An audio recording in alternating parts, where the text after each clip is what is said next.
Welcome to Strength of Materials N6. Today's video is going to be about tension in cables, and so this is what we're going to talk about. But before I begin, I do want to say that all the notes that I am using in this presentation are available upon request. And so if you wish to get a hold of these notes, you can just check my phone number at the end of the video and send me a text, and then I will see how I can make those available to you. Let's begin. So when we speak of tension in cables, the first thing we're going to look at is what is referred to as a simple catenary. And this is just a cable that is hanging between two supports. So the blue line that you see on the screen here represents the cable. And at the end of the blue line, you can just imagine that you have two supports on which this cable is attached. And so because the cable has got a weight and gravity is acting on this cable, therefore the cable is not gonna remain floating in the air, but rather will assume a shape that looks like that. This is due to its own weight. Okay, you could take a cable and you ask two kids to hold it, and you will see that the cable will assume a shape similar to this one. And the reason for that is because the cable has got a mass, and because of gravity, therefore it will have a weight, and the weight of the cable will cause it therefore to bend like this, okay, towards the ground. And so when we say a simple catenary, what we're referring to is a cable that is connected to two supports and is hanging freely between the two supports. Okay, a simple example of a simple catenary is, like that skipping rope that two kids could be holding, one kid on either end of the rope. And then when they hold the rope, if they're not holding it very tightly, then you will see the rope hanging in between the two kids, and the rope will assume a shape like that. So that's a simple catenary also. And so that's what we're going to look at. And so what I said earlier is that you need to assume that you have two supports at the end of this cable, okay? Assume that you have two supports here, even if I did not represent them in the drawing. And before I start giving you the equations, I also do want to say, whenever we're speaking of simple catenary, do not always assume that the supports are at the same level. The supports could be at different levels. However, for the sake of presenting the theory, here I showed you a cable where the two supports are at the same level. But you could have a situation where the one support is lower than the other. Say maybe the one support is here and then the other support is there. So the cable will hang something like that, okay? But again, like I said, as far as simple catenaries are concerned, the theory is the same, okay? The theory is the same. You're just gonna have to adapt your equations to the situation, okay? So let us begin. So let's say this is our cable and it is hanging between two supports. So in order for us to derive the equations that we're going to use, we need to establish two sets of axes. First of all, the horizontal axis, which is going to be referred to as X, because that is the conventional way of labeling the horizontal axis. And so that axis, we just draw it somewhere below the cable, okay? Below the lowest point of the cable, you will just draw a horizontal line to refer to represent the horizontal axis, and we'll refer to that as X.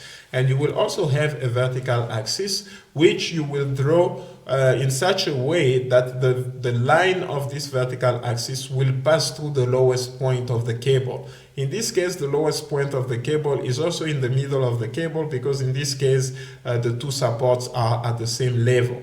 But if the two supports were not at the same level, the lowest point wouldn't be the middle of the cable, okay? It will be somewhere closer to the lower support, okay? But you will draw that vertical axis in such a way that it passes through the lowest point of the cable. It's very, very important to remember that. And so now that we have established these two axes, we will now use them to refer to the locations on the cable. But first, let us call the lowest point of the cable here O, the lowest point of the cable, we will call it O.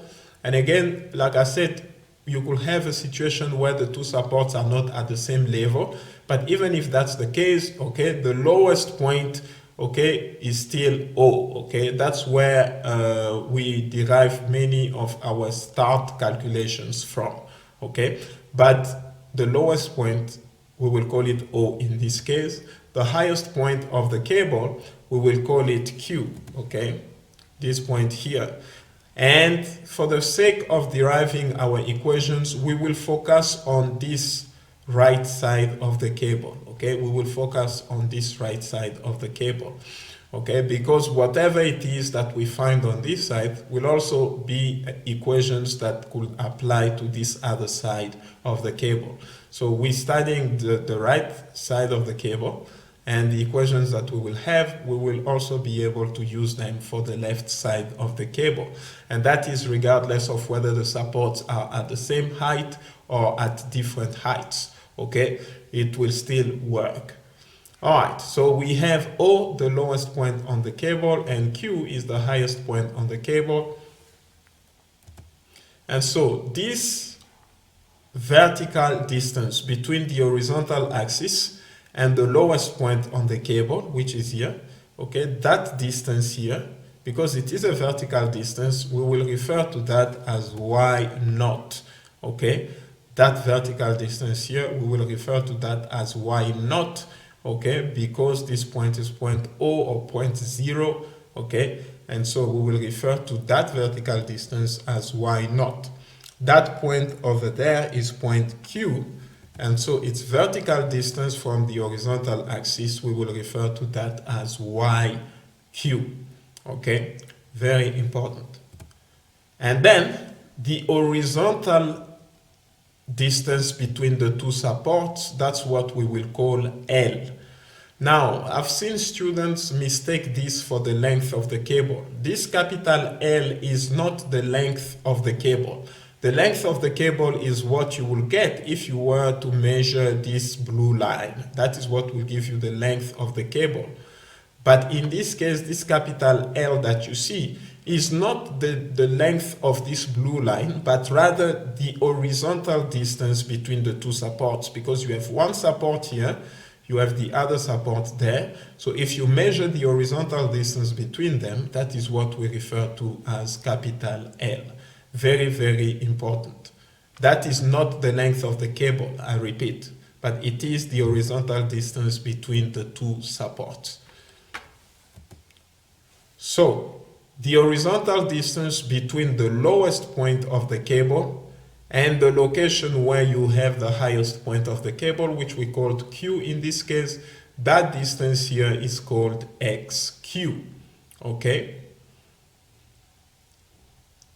And if we had a point here, let's say we labeled this point P, then you could also measure XP beginning from this line going to that line. So that distance would have been XP. And of course, you don't need to put a negative length because, of course, it's a length. Length cannot be negative. I do understand that when usually you're dealing with the X and Y axis, the coordinates that are on the left, you use a negative sign to refer to them. But remember, here it is strength, and what we are more interested in is the length, okay? So even if you were to measure the horizontal distance from O to a point on this side, okay, you will measure the X distance and still measure it as a positive, although it is on the left side of the x-axis, okay? It will still be positive. So let's say if this point was P, the distance from here to here would have been XP, which would have been a positive length, okay? So we have XQ, as I was saying earlier, that's the distance, the horizontal distance between the lowest point of the cable and point Q, okay? So that's XQ. Now, we can randomly pick a point on this cable, as you see here, represented by the black dot. Okay, so if you randomly pick that point there, of course, it's got its vertical height from the x-axis, which we can just refer to as y, because this point was randomly picked, okay? and its horizontal distance from the lowest point on the cable, okay, we will also refer to that just as x, okay, because this is a random point on the cable, and I picked it here, but the same would apply also here. Even if you had picked that point here, because it's a random point, this point is supposed to represent a random point on the cable, we would have just labeled its y-axis, its vertical distance y and its horizontal distance as x. Now, there is another thing that's really important for you to understand, and that is something that we refer to as the sag, okay? So what is the sag? The sag is basically the distance between the lowest support and the lowest point of the cable. In this case, as you can see, this cable has got supports at the same level, okay? So you do not have one support that is lower than the other.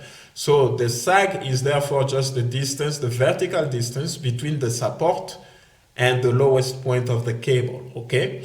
But you could get a situation where you have supports that are at different levels, sorry.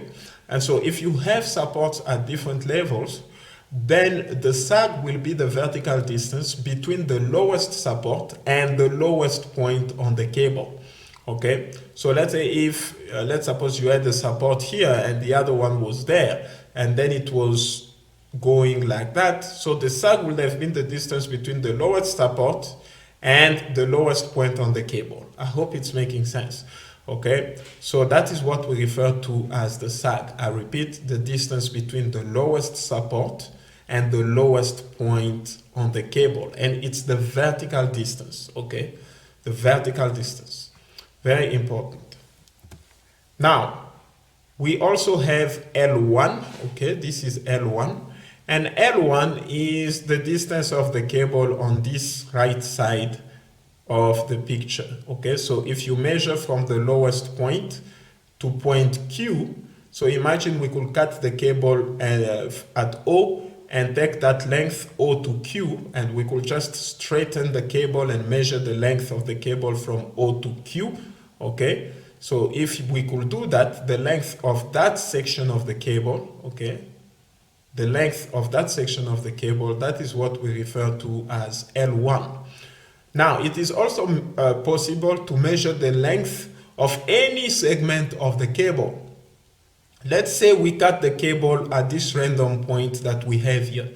So we measure from O and we cut at this point here. So the cable is therefore from O to this random point. So the length from O to this random point, that is what we will refer to as L, okay, with no subscript, just L. Just like we said Y and just like we said X, no subscript.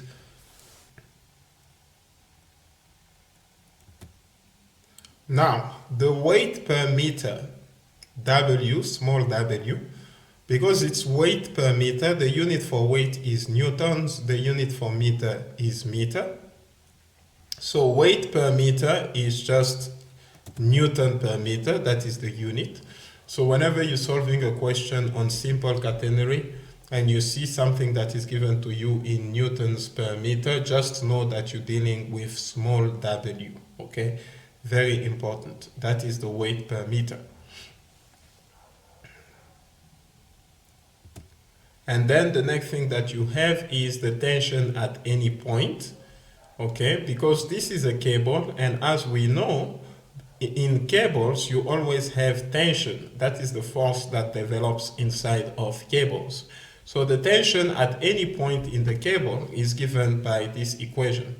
Ft is equal to W, which is the weight per meter, multiplied by Y. So what is Y? Y is the vertical distance from the horizontal axis to the point in consideration on the cable, okay? So the tension at that specific point will be Ft is equal to W multiplied by Y. So what would be the tension at the lowest point in the cable? Because as you can see, if you look at this equation for the tension in the cable, it is W. W is a constant, it doesn't change. The one thing that changes is Y.